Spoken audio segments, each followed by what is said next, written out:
I don't even know. Let me focus. And we are live. Hey, what's going on out there, YouTube? We are back for another live discussion. I got the great JOR-ELS Alexandria in his day. What's going on, Jarrell? Yo, what's going on? What's going on? So I know we've been ice cold for a while. We don't hate The Walking Dead necessarily. I can't speak for Jeremy. But I mean, we've been watching, Fear the Walking Dead, and y'all have seen my reviews. And Jarrell's still on the fence with certain things, but we're here, and we're about to do a discussion on We All Fall Down, episode 2 of Fear the Walking Dead. So I actually liked the first episode. I thought episode 1 was a pretty good opener. But there wasn't a lot proactive that happened in this episode necessarily. But let's go ahead and try to get into this. If you haven't seen the episode yet, first off, take this, put in your watch later, and come back to it, and just watch it yourself, whether it's good or bad. So, all right, Drill, what did you think about episode 2 versus episode 1? Okay. Episode 2. Right now, I'm actually skipping through episode 2 just to sort of jog my memory. I'm gonna be honest with you. I guess like short thoughts. I really did not like episode 1 or 2. I've watched all of season 1 of Fear the Walking Dead. And overall, I liked it. I gave it like a 7 or 8 out of 10. I can't really remember, but I thought it was, it was pretty solid. It was fun and whatever. But season 2, I mean, maybe it's because of the aftermath of me really hating the cliffhanger from season 6 Walking Dead. Not very fair. True. Fair enough. But I'm not sure what it is, but so far, these 2 episodes have not done anything for me. I guess to avoid a rant, they've just been really lackluster. Like just pure meh for me. Yeah, I don't think you're alone. A lot of the people that actually commented on my review for the last episode, it was like a lot of dislikes because a lot of people were like, man, this is garbage. Like, I hate this show. It's just filler for Walking Dead. And it is. It really is. I mean, that was the reason why they created it, even though now it's being like put into a 3rd season. I don't know how they did that so soon. But I think a lot of people really didn't like the 2nd episode. Some people were reluctant to watch the 1st episode.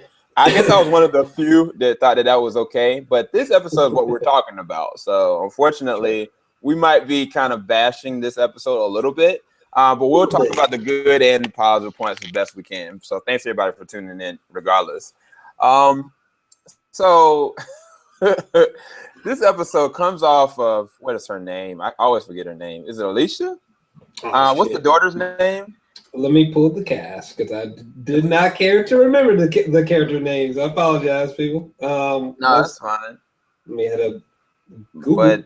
But the daughter, she's on the comm radio on the 1st episode, and she was trying to help out because Travis told her to go and be proactive and do something to help. And she starts talking to this man, and come to find out, the dude's a pirate, and they're being hunted. And so the episode starts off platform, and they're trying to get to a cove or a basin, and Strand is really entrusting safety and survival over trying to help somebody else, and so they decide to go and dock.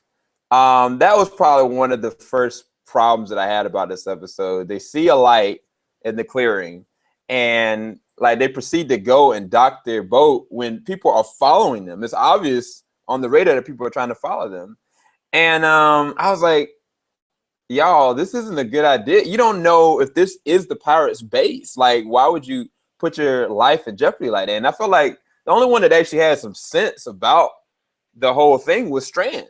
Even though I think that he's got some other stuff on the side, and maybe we'll talk about that a little bit later, given some revelations that happened. But what was your thought on just them even going and docking to the island like that?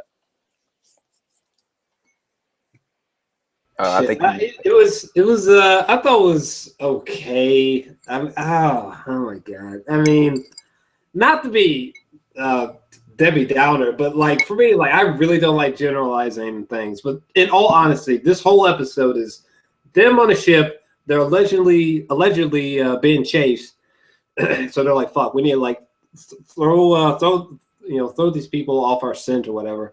So they go dock on an island real quick. They live with the weirdest man ever.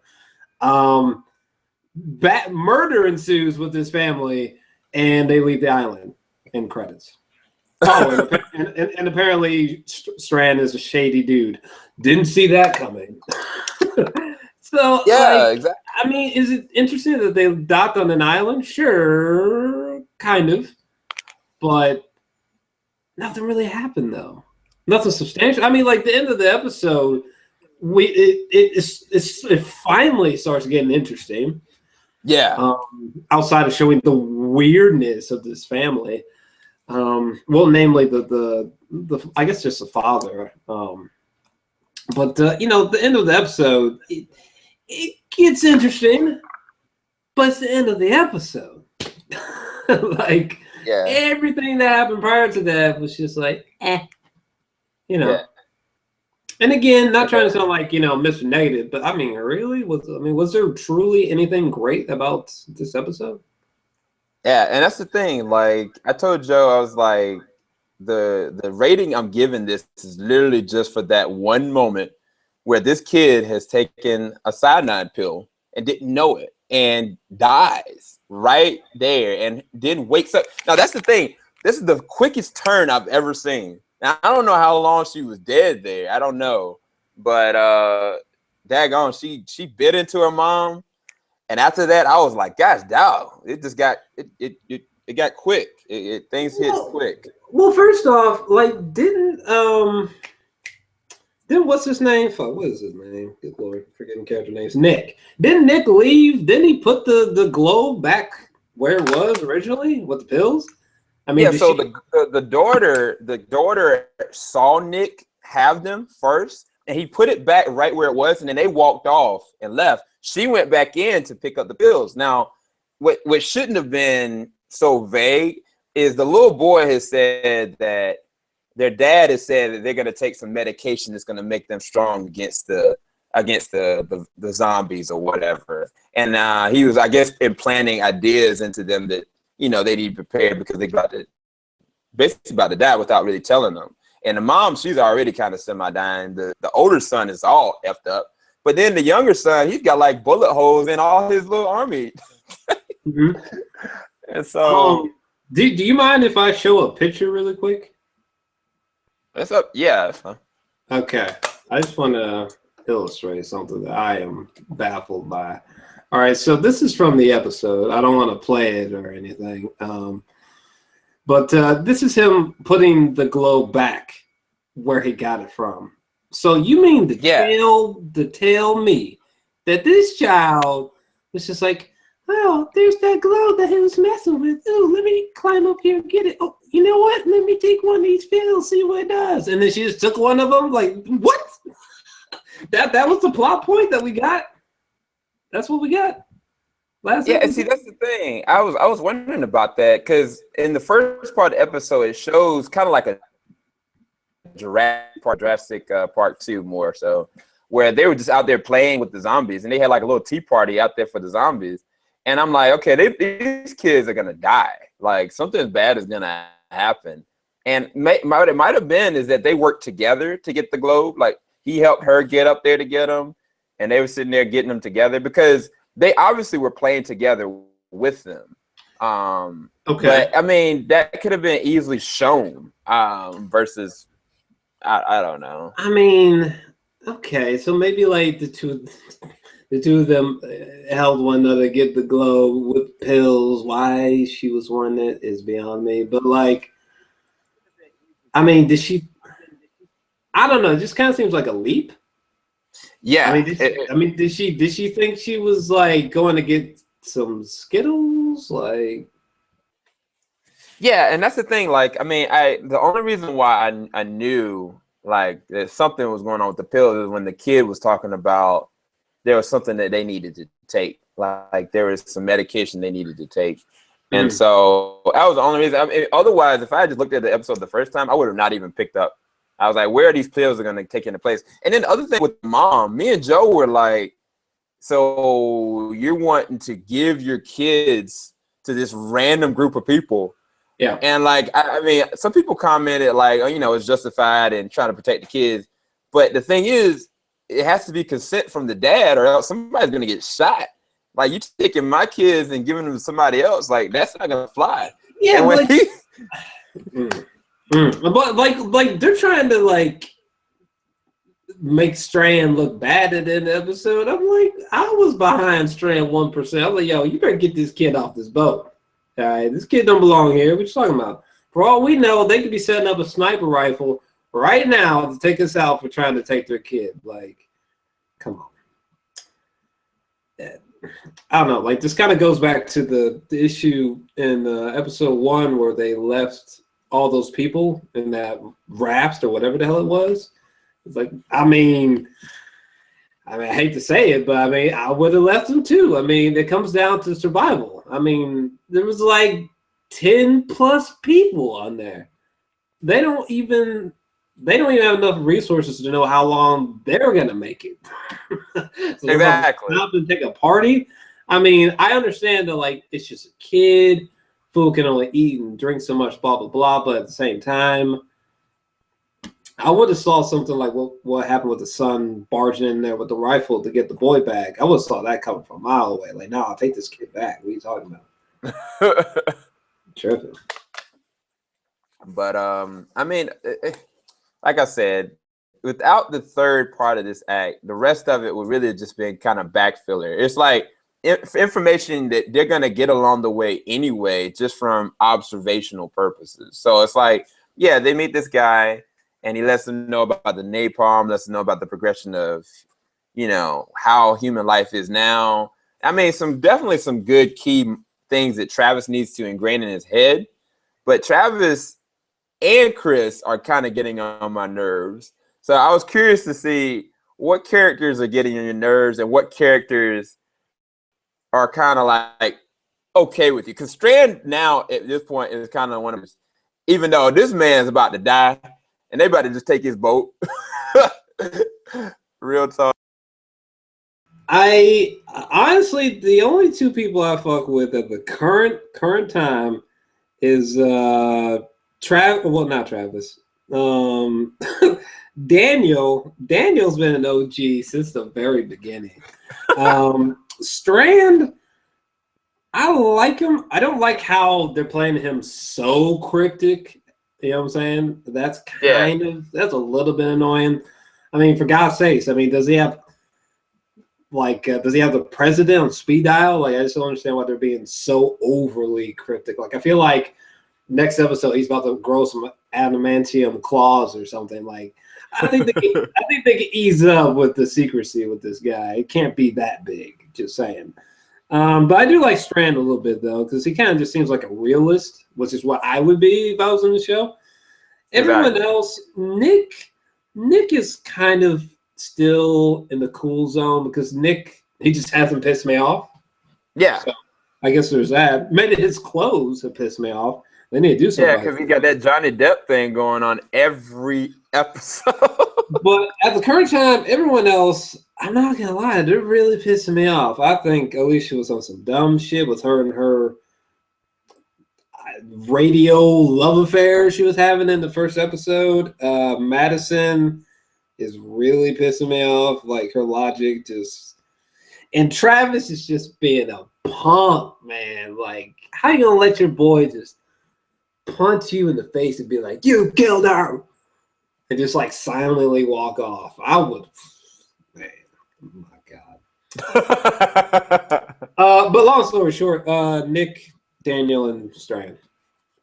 Yeah. The only people I mean, honestly, that's actually the people that I like. I mean, sometimes Madison, I think the first season towards the end, I started liking Madison more and more because she was making the hard decisions that Travis wasn't. But I mean, this whole light situation, that was just the dumbest idea. I was like, she could have put everybody at risk, and everybody, I mean, she expects Strand just to listen to her on a whim, and Travis is not going to have the forthright to be a realist, you know, for the leadership of the group. And then it's like, I mean, I love Daniel, but it's kind of getting annoying because Daniel is like, you know, he doesn't trust Strand, and this is going back and forth, back and forth. And I don't know what's going on, but the character that really annoys me is Chris. Real talk. Like, I can't stand not just how disrespectful he is. I understand and empathize that he lost his mom, but this dude, he gotta realize this man, Travis, his dad, had to kill the love of his life, regardless of them being together or not. Like, he's suffering the same. And it's like the level of disrespect is just annoying. It's like, I don't know. I mean, look, I understand, like, what it means to lose something important, you know what I'm saying? But, like, it's how you take it. You know what I mean? Like, this dude is, oh my God, Chris is being, I would go as far as to say that Chris is being unreasonable. Punching his dad. Or when his mom's corpse was, like, wrapped in the sheet, and, like, I guess they were going to say, like, a final words, and this motherfucker was like, yeah, it just, like, throws her body into the ocean and storms off. Like, shit like that. I'm just like, bro, what? Like, I understand. If I was Travis, I would have checked. I'm going to be saying this on my videos too, but, like, if I was Travis, I would have checked my son so hard. Like, I'm like, hey, motherfucker, you know, save your life. Like, I would have went in on Chris. I don't understand Travis's, like, all right, let me just let him go do his thing. Like, come on, Travis, what? Not even the mom is doing something. Not even, like, Nick is sort of, like, shoulder checking Chris, like, hey man, why don't you, like, grow a pair? Like, we get it, but can we, like, live in the moment here? Because, like, you know, we could die. Like, you could end up like your mom. Yeah, it's crazy because the thing is, you're right. Nick is the only person that's been checking Chris, really. And I mean, Nick has an addiction problem. And I mean, you know it's bad when Nick is the one that is the sensible one out of the group, and at the same time makes those kind of hard conversational pieces. Because he's done that with his sister. He's done that with his mom. He's, you know, tried to help Travis. I mean, it's really weird. It's really weird. But moving forward, I don't know. I think that's the thing I do like, is I have no idea what is going to happen. I don't know what dangers are ahead, and I don't know what kind of situation they can be in. Because I mean, for all I know, Strand could honestly end up leaving them if they end up trying to, you know, rise up against him, which I think Madison and Daniel are almost to that point. Travis really just doesn't like Strand, period. I mean, I honestly feel like he could just sit there and be like, all right, y'all, take the boat. I'm gone. Good luck with the gas, you know. Yeah, one thing that I wouldn't blame him. One thing that I'll be mentioning in my review as well is that I really do love what they're doing with Daniel. Like, everything Daniel is doing, I would do if I was there. Like, Strand is really shady. He is someone who should be watched. You know what I'm saying? Like, he's someone you should trust, you know, but, like, you know, take with a grain of salt type of thing. Like, dude's kind of a question mark, Strand. So all the decisions Daniel's made, I totally stand behind. I'd be watching over Strand day and night. Yeah. I mean, the thing about Strand, right? So they found the AK-47. The dude's got like a big mansion that he knew the code for, and like it was all primed and set up, and it didn't show any pictures or anything like that. So it alludes that either one, Strand is a thief, which I thought, because I mean, when I saw those maps in those specific locations, that it seemed like he might be a thief. But I don't know. It's definitely something going on that I'm intrigued by. I think they're playing it a little bit too long, and he just go ahead and come up with the answer, so we can kind of see where his character is going. But I mean, there's a lot of things that are definitely really shady. And I mean, the way that he set up people in the prison, that was the first time we met him. We know he's got this maniacal side to him. And I mean, there's a reason why he's trying to keep somebody like Nick so close. And it's not just because him having an addiction problem, it's something else. So I don't know, like, we might end up finding out this man's talking to nobody and he's crazy. So I don't know. I guess we'll find out pretty soon. Yeah, he's talking to someone though. He's talking to somebody. I don't know who the hell it is, but someone must not be dead in San Diego or something. Yeah, it's gonna be interesting to find out. But as I said, y'all, we're trying to stick in it. I know a lot of y'all are really jaded from the season finale. We were too. It took some time for me to be like, you know what, I'm gonna just still keep doing my reactions, still keep doing review. Unless something really ticks me off, then I'm kind of just cut ties for a little while, but I'll still keep reviewing and just stop reacting. But I mean, they haven't put me off just yet.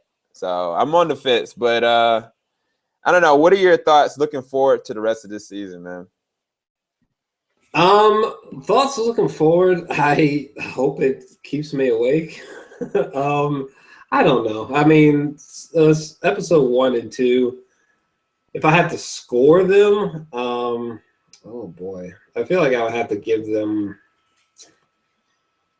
maybe like 5 or 6 individually.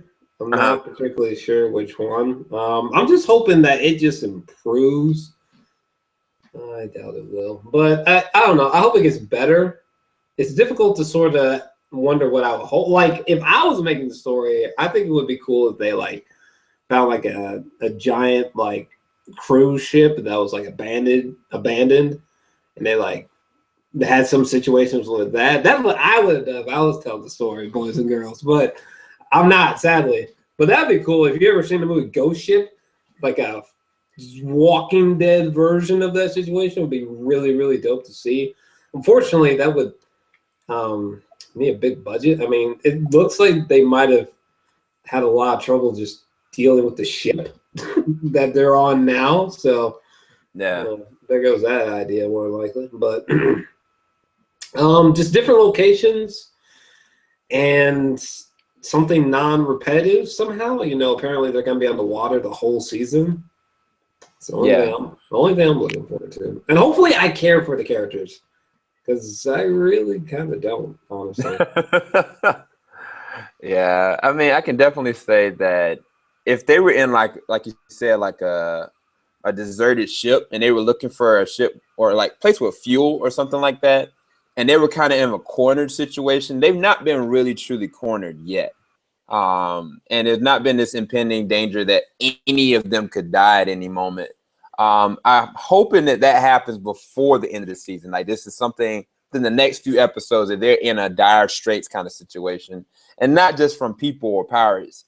Like, they really truly understand that. Well, I mean, one of the things I do like is the first part of the episode, even though it was so corny with the kids being out there, when I just saw a random zombie come out of the ocean to start walking around, there was something so ominous about that.